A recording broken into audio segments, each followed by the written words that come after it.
Kailua-Kona, Hawaii, October 2022. I'd swum 3.8 kilometres without getting seasick, faster than any of my training swims. I'd biked 180 kilometres, almost exactly to plan, in 5 hours and 50 minutes. Now I was 35 kilometres into the marathon at the Ironman World Championships. The course ran through the infamous Energy Lab, a brutal lava field where the afternoon sun claims professionals and age groupers alike. No shade or mercy from the elements, just lava radiating heat that exposes every gap in your preparation.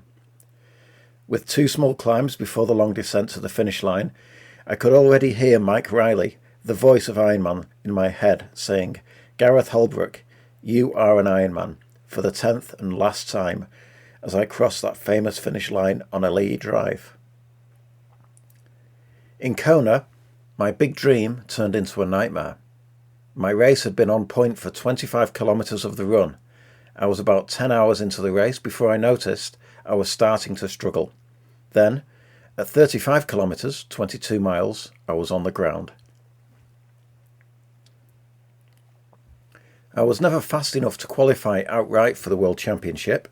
Instead, I secured a Kona slot through the Ironman Legacy programme in 2018, which rewards persistence over podiums.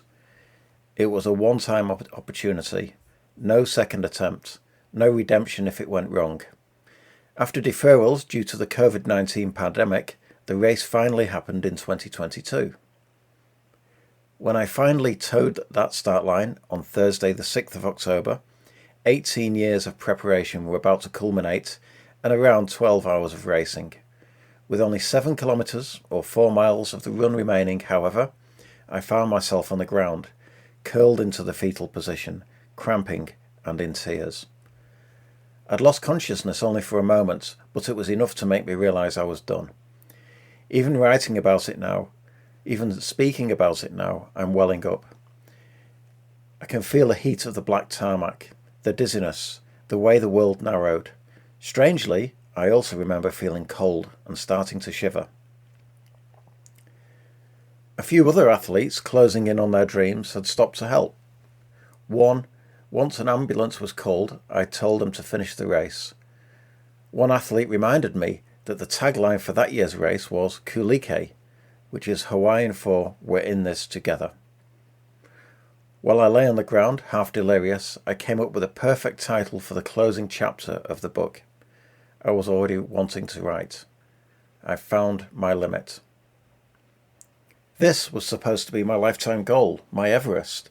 I'd set myself a time target of 11 hours and 20 minutes, a 1:15 swim, under 6 hours on the bike, and a 4-hour run.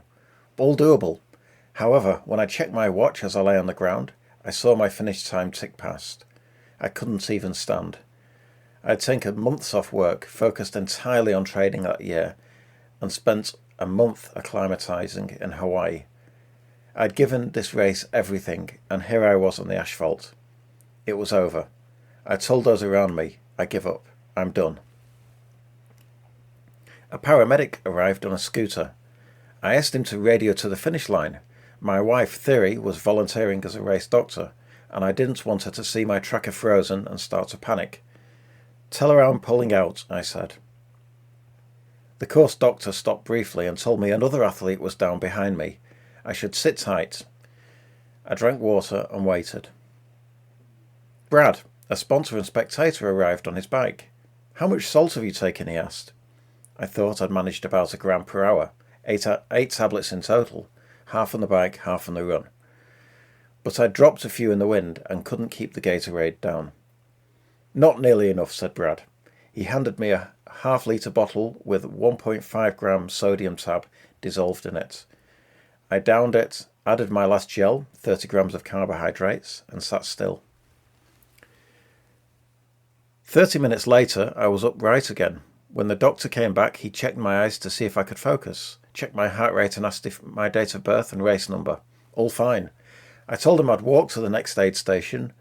I walked one, jogged to the next, and then ran the rest. Crossing that finish line wasn't exactly graceful, but it was memorable. Mike Reilly's voice did indeed call out, "Gareth Holebrook, you are an Ironman." I'd done it. Theory was there ready to hand me to the medics for an IV of saline. One looked me over and smiled. "You look fine to me." This experience taught me more than any theory I've read, how to decide, how to persist, and how to stand up again when everything inside you says stay down. Ishi, the discipline of determined intent, has its origins in how I've learned to operate under sustained load across endurance sports, leadership work, and long technical projects. The same failure modes keep reappearing: effort without boundaries, persistence without review, and decisions made too late to matter. The discipline described here emerged from trying to correct those patterns in practice, not from studying theory alone. I've spent years trying to understand why people stay steady while others fold. I now know that stability in life comes from maintaining determined intent under pressure, not luck or talent. It's choosing to keep going when the outcome is still in fog. For me, Ishi started as a compass before turning into a discipline and crystallizing as the Ishi spiral. It has 4 phases: decide, forge, persist, and reflect. The spiral keeps purpose alive when noise and fatigue set in. It is not a loop of productivity. A few days after the race, Brad sought me out on Facebook. Here's what he said. "Just wanted to congratulate you on finishing your race in Kona. I was the guy on the bike who saw you lying on the road with a few athletes around you. I saw you later on in the run and you were back with the athletes. It was amazing to see you back up on your feet so quickly." On reflection, I can see exactly where my system and plan had disintegrated. I'd prepared with clinical specificity to finish inside 11 hours 20. I had specific splits for each leg. I had carefully written the nutrition plan and taped it to my bike. 30 grams of gel every 30 minutes, slow release starch and drink, and an energy bar at the halfway turnaround, drink to thirst, and at least 1 litre per hour. But my planning was flawed. Sodium intake was listed as about 1 gram per hour. No exact protocol, no boundary, just an approximation that encouraged in-flight interpretation.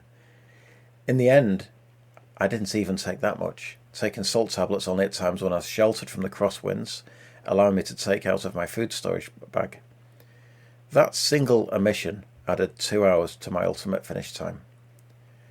I'd prepared for the distances more than conditions. Winter in New Zealand did nothing to prepare my body for Hawaiian heat and humidity. Even with a month of acclimatization, I had still had gaps in my armour. I practiced my hydration plan, but never truly tested it under real race conditions until the day itself. The gap between what I thought I knew and what the race demanded only became visible when it was too late to close it. I'd been repeatedly told about the heat, but I had previously excelled in races in Western Australia, known for dry heat in the 30-degree range, and thought I'd be fine. I'd also learned over the years to ignore horror stories of races, which are usually overstated. The heat and humidity in Hawaii, however, are an exception. Even the top athletes suffer. As I lay crumpled on the roadside at the 22-mile marker, my persistence had evaporated. If Theory had been there, instead of volunteering at the finish line, she would have pulled me from the race immediately. 3 years later, in 2025, both leading women, Lucy Charles-Barclay and Taylor Knibb, succumbed to the same conditions. LCB's husband was on hand to withdraw her when she was doggedly trying to continue, even though it was clear it wasn't safe. Taylor Knibb was leading with only a few kilometres to go when she started wandering in circles and then collapsed. She sat watching as the eventual winner ran past. Knibb didn't try to carry on. She's a professional triathlete. I'm not. She would have known the consequences to her career of putting her body in danger.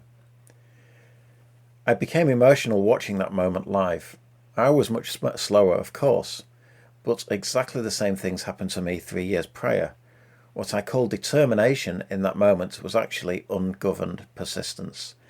I had no mechanism to distinguish between effort that still served the original intent and effort that was ungoverned. The only review I had was afterwards, sitting in the hotel room, realizing that the plan I thought was precise had been vague and carried consequences. In writing this book, I have come to realize that intent and determination I've shown throughout my life, which have got me to that finish line in Kona, have also put me in genuine danger. As my experience in Kona demonstrates, intent alone is insufficient. What we need is a discipline that governs how decisions are made, how preparation is tested, when persistence should hold and when it should release. Without that discipline of self-governance, endurance can be hazardous. Finishing Kona exposed the cost of pursuing persistence without sufficient governance. My book, Ishi, The Discipline of Determined Intent, is now available on Amazon and LeanPub. And on Substack, I will be continuing to read excerpts from the book and other blogs and podcasts. Please subscribe to Substack or follow me on all podcasting platforms.